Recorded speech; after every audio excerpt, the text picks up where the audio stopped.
یہ معاملات صرف ان کے ساتھ ہی نہیں ہے، ڈاکٹر عبدالسلام کا بھی یہی واقعہ تھا۔ ڈاکٹر عبدالسلام جن کو یہ اتنا کہتے ہیں نا کہ ڈاکٹر عبدالسلام بڑے جماعت احمدیہ کے ایک سائنٹسٹ، اور ان کو اتنا اٹھائے پھرتے ہیں، آپ دیکھیں ان کی پہلی بیوی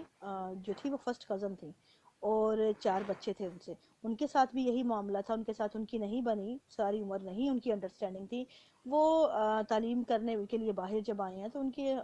جو تھی ساتھ کام کرنے والی، ان کے ساتھ ان کا تعلق لوئس سلام جن کا نام تھا، لوئس سنائپر، تو ان کا ساتھ ان کا تعلق بنا، اور اس کے بعد ان سے انہوں نے شادی کر لی۔ وہ جماعت احمدیہ کی تاریخ کیا، جماعت احمدیہ میں کسی کو ان کا ذکر تک نہیں کبھی سنا۔ گو کہ عبدالسلام سیمینار ہوتے ہیں، عبدالسلام پہ بڑے بڑے بات ہوتے ہیں، ہیرو کہا جاتا ہے، ٹھیک ہے، اس کی ان کے ہیروئزم پہ کوئی کسی کو شک نہیں ہے، ان کی تعلیمی قابلیت پہ نہیں، لیکن کیا ہیروئزم کا یہ تقاضا نہیں ہے کہ آپ اپنے روحانی پیشواؤں کی تو بیگمات سے لے کر بچوں تک کی تفاصیل جو ہے رٹائیں بچوں کو آپ کی تاریخ احمدیت میں؟ جو گھریلو بیویاں تھیں جن کا کوئی اور کردار نہیں تھا معاشرے میں سوائے گھروں میں رہنے کے اور بچے پالنے کے، پیدا کرنے کے، ان کے تو نام ہمیں یاد ہیں، لیکن جو جس کو ہیرو کہتے ہیں سائنٹیفک، آپ اس کا ایک بڑا دنیا میں مقام ہے، پھر اس کی جو بیوی ہے وہ بھی جو اس کے ہم پلہ سائنسدان تھی، پریزیڈنشل ایوارڈ یافتہ، اور ہم پلہ مطلب بعد میں ان کی وفات کے بعد بھی ان ایک زمانے تک ان کا اٹلی والا ادارہ سنبھالتی رہی، اس کی آپ اس کی لسٹ دیکھیں ایوارڈز کی، وہ کسی طور ڈاکٹر عبدالسلام سے قابلیت میں کم نہیں تھی، ٹھیک ہے، اور وہ مانی ہوئی ایک سائنسدان، اس کا نام ذکر تک نہیں، 2 بچے ہیں اس سے، بچوں کا کہیں ذکر تک نہیں، کیوں؟ کیونکہ وہ لادین تھے، وہ دہریہ تھی، وہ اعلانیہ طور پہ، یہ لوگ کہتے ہیں نا کہ احمدی کر کے ہو، وہ انہوں نے کیوں نہیں کیا؟ اگر آپ ان کو ہیرو کہتے تھے تو ان کو اصولاً اگر وہ اتنے کٹر احمدی تھے تو وہ اپنی بیگم کو بچوں کو کرتے، لیکن نہیں کیا، بیگم اور بچے دونوں جو ہیں دہریہ ہیں، ان کے ابھی بچے زندہ ہیں، بیگم کو کچھ سال ہوئے فوت ہوئے، ان کی تاریخ میں ان کا ذکر نہیں ملتا، صرف اس لیے ڈاکٹر عبدالسلام شادی کے بعد اپنی دوسری شادی، ان کی نوبل پرائز کی تقریب میں دونوں بیویاں موجود تھیں، لیکن جب ڈاکٹر عبدالسلام نے 2-3 سال پہلے شادی کی تھی نوبل پرائز کی تقریب سے، تب سے لے کر ان کی وفات تک وہ دوسری بیگم کے ساتھ رہے ہیں، ان کو اپنا اسپریچول پارٹنر کہتے تھے، ٹھیک ہے، جو ان کا اسپریچول پارٹنر تھا اس کا ذکر ہی کہیں نہیں ہے پوری تاریخ میں، ذکر ہی نہیں کرتے، صرف اس لیے کہ ان کا مذہب، ان کا عقیدہ نہیں تھا۔ میرا کہنے کا یہاں مطلب ہے، یہ چیز اس کو سپورٹ کرتی ہے آپ کی بات کو، جو آپ کہہ رہی تھی نا کہ ان کا ذکر کیوں نہیں ہے، وہ یہ نہیں ہے، یہ لوگ عقیدے کو انسانیت سے افضل قرار دیتے ہیں، ان کی نظر میں انسانیت کی کوئی حیثیت نہیں ہے اگر آپ کا عقیدہ سیم نہیں ہے۔ اس طرح تو پھر جماعت احمدیہ کی جو تاریخ ہے جو مرتب کی جا رہی ہے وہ تو مشکوک ہو جاتی ہے،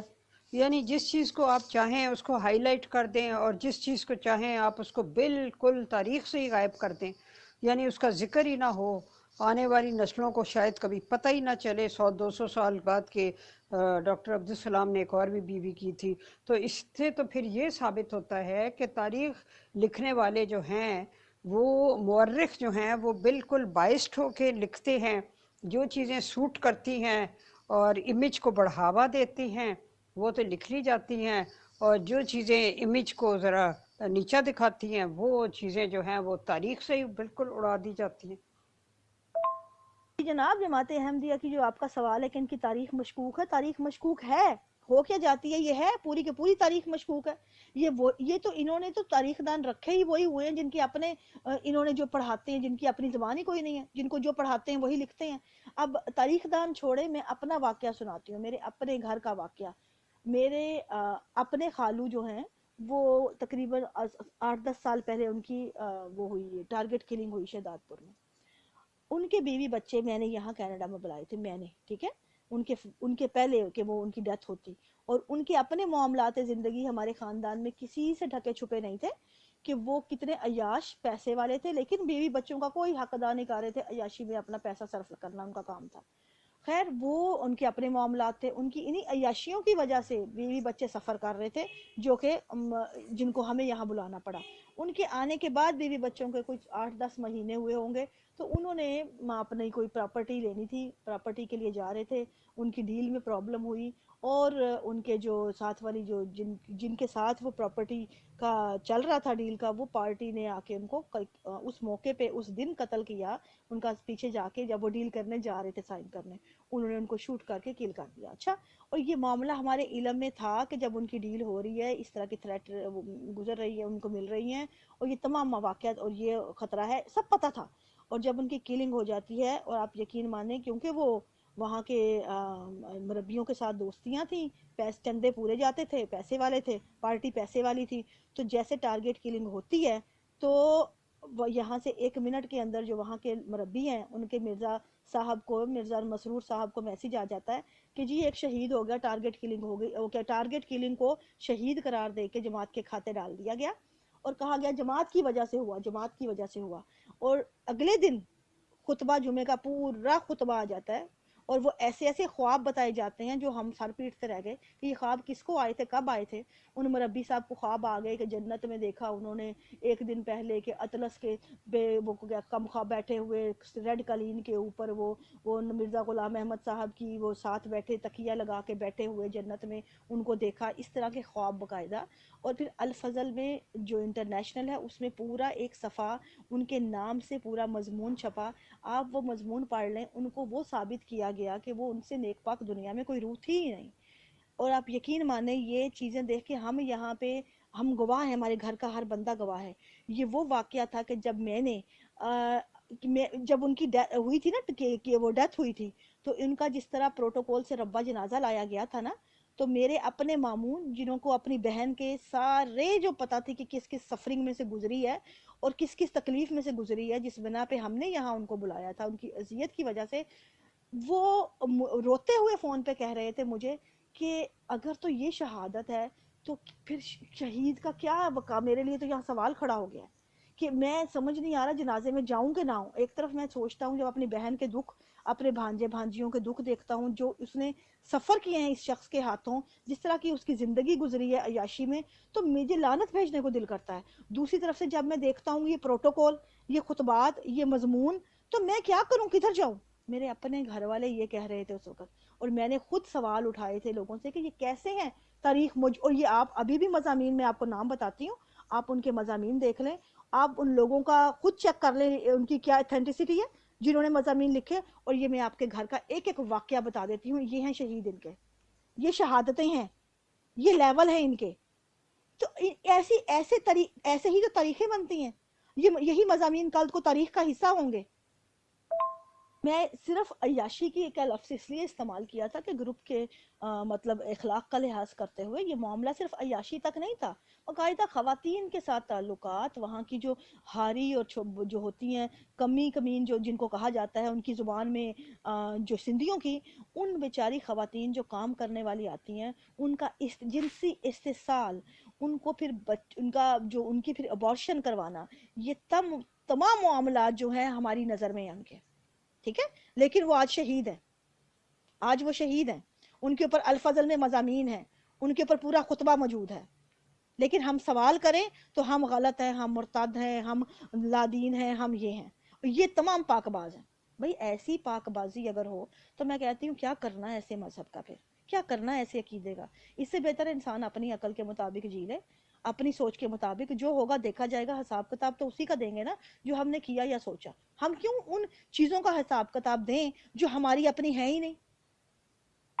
مجھے ایک اور واقعہ یاد آ گیا اسی شہادت کا ذکر سے ہی کہ میں ہمارے ایک تھے کیا نام، مصطفیٰ کر کے نام تھا، ایک خانپور کا بندہ تھا، اس کو میں ذاتی طور پہ جانتی کیونکہ خانپور میں میرا ننیال تھا، وہ وہاں کا علاقے کا مانا ہوا گنڈا تھا، ٹھیک ہے، وہ پہلے اس کی فیملی ساری شیعہ تھی، تو یہاں پہ کچھ لوگوں کے ساتھ احمدیوں سے تعلقات اس کے بنے جو جن کی بہاف پہ اس زمانے میں گنڈا گردی وہ کرتا تھا، اور کچھ نے لوگوں نے اس کو جس طرح باہر کے جو علاقوں میں لوگ کہتے ہیں نا کہ احمدی کر لیا، تبلیغ کر لی، تو وہ احمدیوں کی عموماً بس پہ نہیں ہوتا، وہ بھی میں آپ کو اگلی قسط میں اسٹوری سناؤں گی کہ یہ احمدی کن لوگوں کو کرتے ہیں اور کیسے کرتے ہیں۔ تو اس طرح وہ بھی ایک بنا اس کو اس نے بیعت کی لوگوں کی، کچھ بیعت کر لی دکھانے کے لیے نا کسی مفاد کی بنا پہ۔ اب جب اس کی ڈیتھ ہوتی ہے